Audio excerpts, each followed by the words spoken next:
I'm Pastor Peter Kruse. I'm the pastor at Rise in Christ Lutheran Church in Donaldsonville, Ohio, part of LSIM. I grew up in Germany, as everybody knows, and increasingly everybody can probably recognize because my accent's gotten actually worse the older I've gotten. I lived there until I was 17, so I'm really kind of at my youth, a product of Europe and of Germany in particular. I came here when I was 17, still a high school student, and more by surprise than anything else, since high school in Germany lasts 13 years, not 12. Since I was 11th grade and not 12th grade, but had nothing left to learn in the high school that I was in. I arrived in October and graduated in May. Nobody knew I was going to do that, which was kind of interesting and kind of a rush. I'm not sure it was a rush in a good way. It's like, go find yourself a college real quick. But so that kind of happened. That's kind of the larger part of me coming to this country. I grew up in Germany. I'm a kid of, war survivors, let's face it here, folks. My parents have colored stories. My mother is a refugee from the eastern provinces that were eventually swallowed up by Russia. She spent the winter of, I think, 43 running away from the Russians headed west, and then in the end in 45 snuck across the border into the western part of Germany, but after the division had happened. My father grew up in Hamburg and was part of those folks who got bombed to schmizzerinis, but survived. So did most of their family. Both of them lost a brother, so there's some uncles that I have never met. But I grew up with grandparents who were likewise veterans of many things.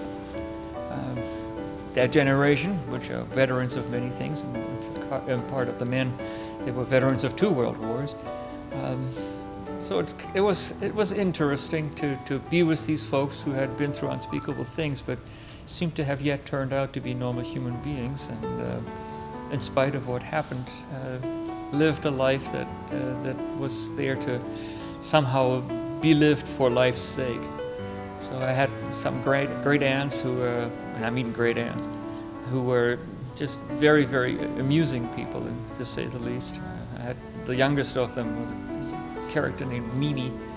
My great-grandfather ran out of names and just called her Mimi when he got to the place where you're supposed to declare your children's names.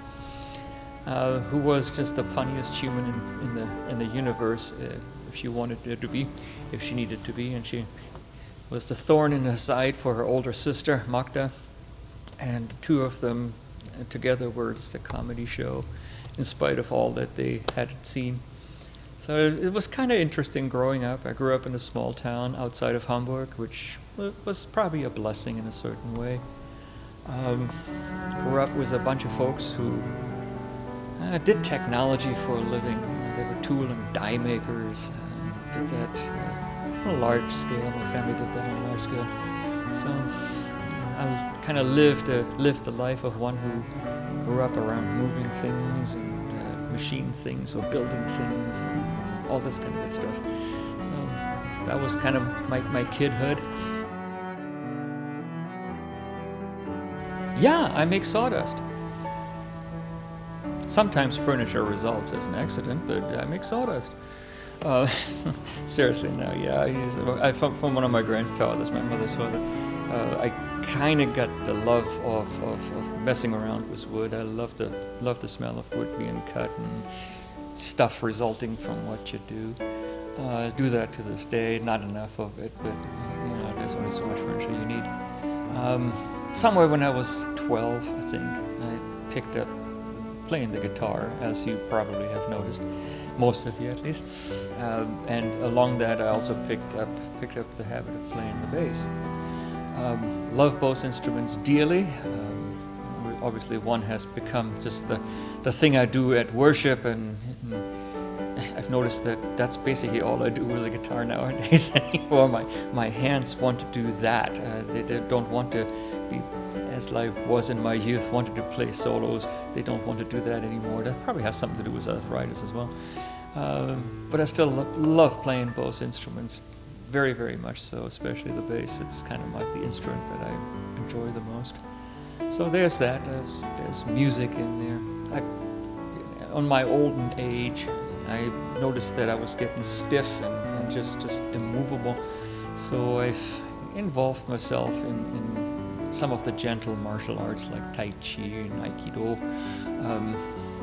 just to keep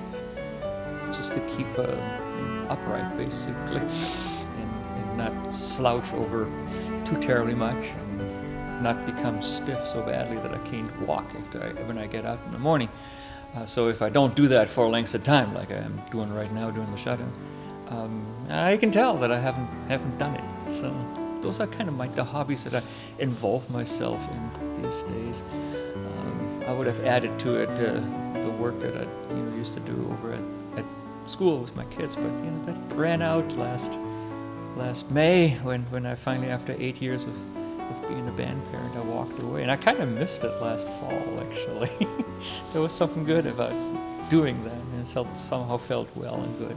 So that's kind of what I do with the time that is left me. I do have a family, starting with a wife. This is how families happen. And yes, they're important, all of them, starting with Linda. They are important. We stood in front of the altar down at Hilltop Lutheran Church and said to each other we would share all that was to come, good and bad, whatever. Actually, we had that in our vows. And we had the pastor preach about seek ye first the kingdom of God and his righteousness, and all other things will be added on to you. And we've been trying to live that for since 1992, so go do the math. I don't feel like it right now. We have two daughters, usually the two blondest kids in the room, by hair color, not by temperament or intelligence in any way, shape, or form, but who obviously are a large part of my life. But those are the important ingredients to the life that I do lead, Linda and the two girls. Well, that's kind of an unfair question because I did something before I was a pastor.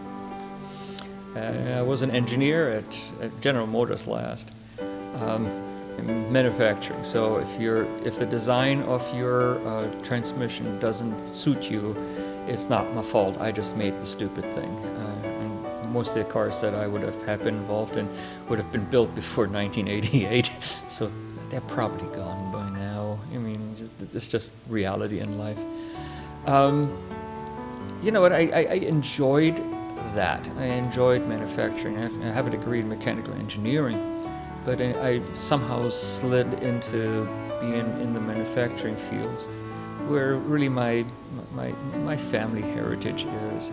If you go look up the origin of the name Kruse, it comes from Kruse, which is maker of metal vessels. Yes, that's what it means.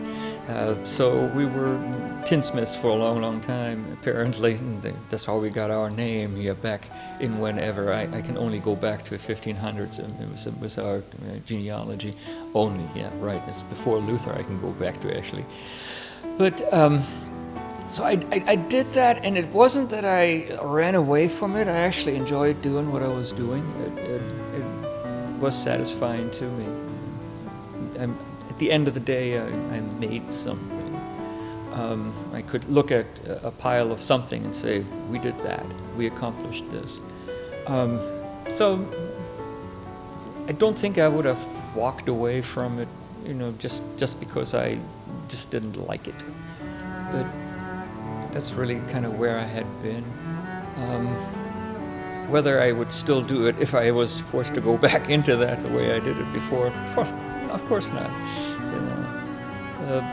But again, the way I did it had a lot to do with doing what I do now, because you always work with real people who have to do a real thing on a real machine, and the interface between the machine and real life is a real live human being who actually is more important than you think he is. From a standpoint of one who wasn't a manufacturing engineer, I solved a lot of problems by just simply going over to the oldest guy in the department saying, okay, so what's wrong with that? And he'd tell me. Nobody had bothered to ask him, but he knew. So I probably could do that again. I did once before. Faith in Christ is one thing, and faith to the point where I decided to do what I am doing now is a different one. Faith in Christ is, you know what, I've always been a member of the church. I was baptized early in December, on the first Sunday of December of the year I was born. I was born during the summer.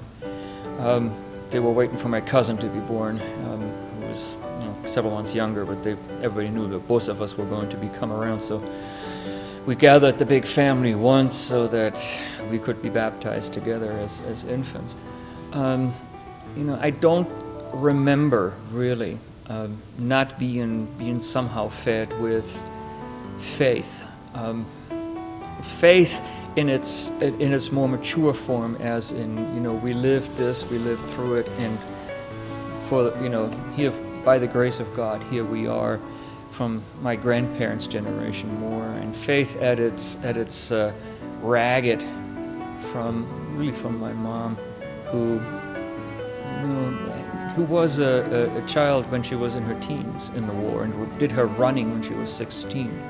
I keep being reminded of it that at 16 years old she had the courage and the foresight to say to her mother, "We're leaving," as a kid. Her faith was, as I said, it was ragged. She saw a lot of things that she rightly said I shouldn't have to ever have seen. But then it became kind of an Advent faith too, because it always called to God, saying something really wrong happened here, and it has to be redeemed, it has to be answered for, it has to be judged, even if the judgment starts with even us. So that was always kind of there, the backdrop here. I went through confirmation actually in Germany. I have to give credit to the church that I grew up in. They actually did a fairly good job having me know what's in the book. I didn't figure that out until I actually got to seminary, because they never really challenged me with stories I'd never heard before. I think that's a good thing. Maybe that was a good vicar who was teaching confirmation that year. Probably was, because that's who taught all the Bible part. I'm struggling for his name. Somewhere there's a picture of confirmation. He's in it, but I don't remember his name. The pastor's name was Hesse. I remember that, but only because I went to school with his son. So there was always this background of this wash of faith, this beckoning to have faith and to be of faith, and not to walk away from the wishes and will of God, but to always keep it serious. It just was part of it. I'm reminded that last time I was in Germany, and I hadn't been there for 40 years before, how Lutheran the place really is, and how Lutheran it really lives, even when it lives secularly.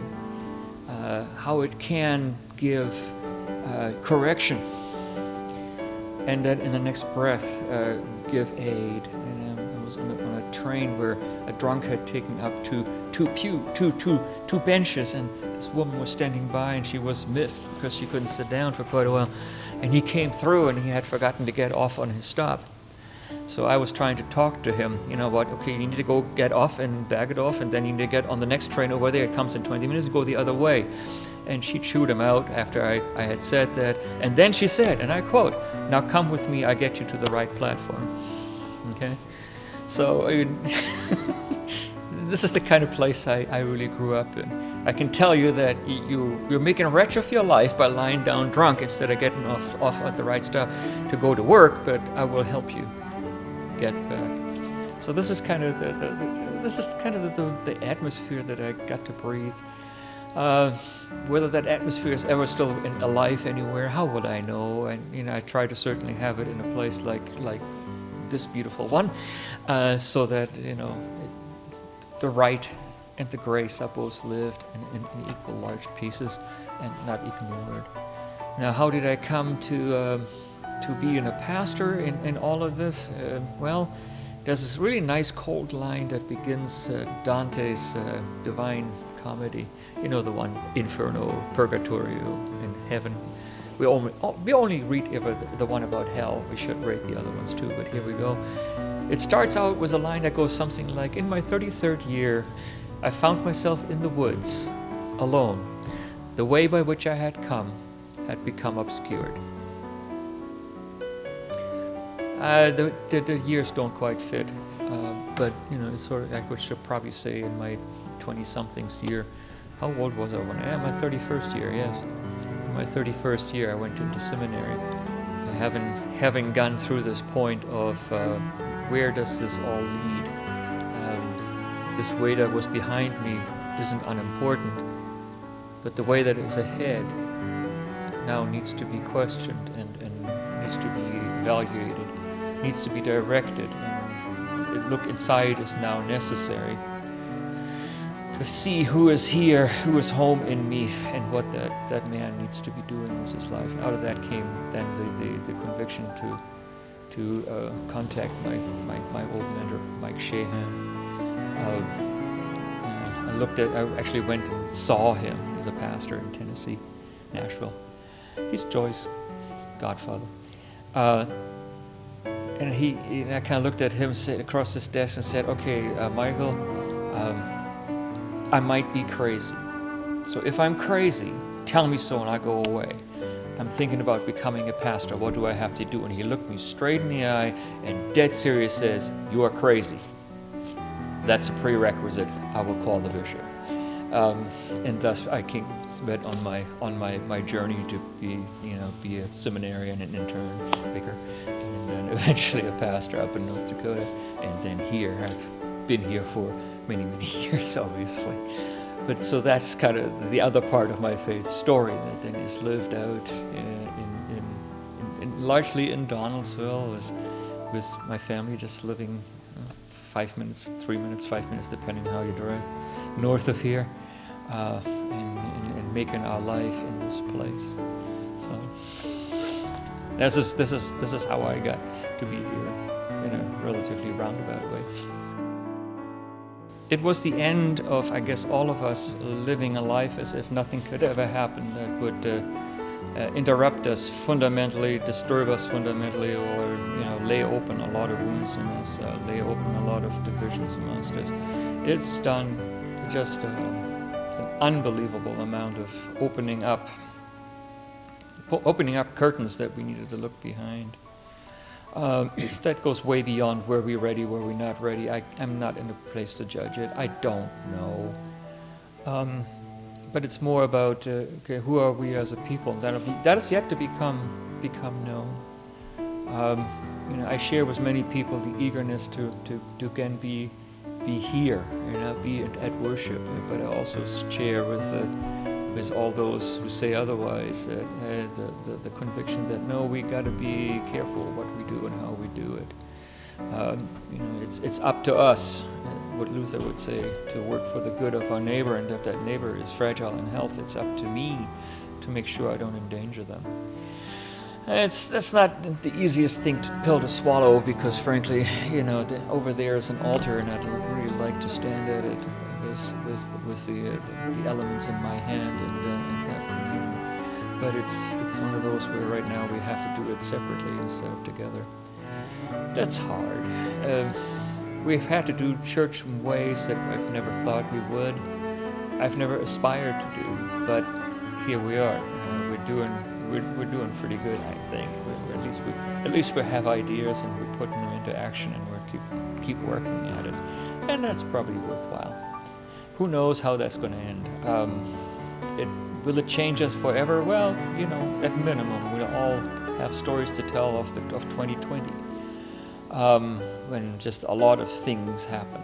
And me personally, I'm not really all that fond of sitting at home. I'm not sure if anyone else is. I'm sure there are some folks who do. I'm just, it's not like I hate my house, but I just, there's things to do, places to go. So for me, it's often a time of just sitting down and, okay, what do I do next?